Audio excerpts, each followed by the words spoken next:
Hi, welcome to the Rockwood Mountain Gardener. This video is to show you how my garden seed filing system, how I keep track of my seeds, how I can find them, and so on. Yesterday I took and seen some seeds that I was interested in. I bought some parsley, some oregano, some hollyhocks. So I'm just going to show you how I label my seeds. If you'll notice, I've got a piece of masking tape with the number SB021. I also have an envelope in my filing system that starts with a B20. It goes from B20 to B29, so I can keep 10 seed packets in this envelope, or however how you want to call it. But when I get a new pack of seeds, I take and label it. Here you'll see all the different seed envelopes that I have.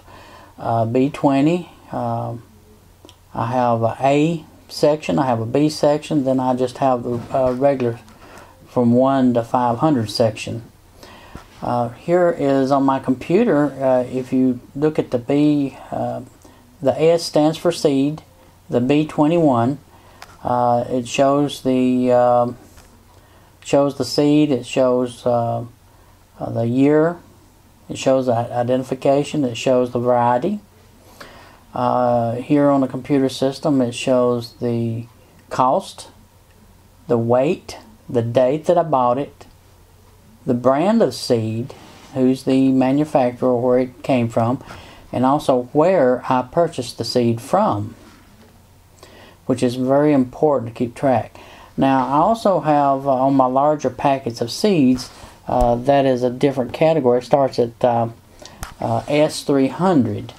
Now 300 is the number that I take and for all the larger seed packets that I have, so I don't have enough room to put them in the envelopes. This is just a short video. Thanks for watching the Rockwood Mountain Gardener. If you find this video interesting, please like and subscribe. And I hope you have a happy gardening year.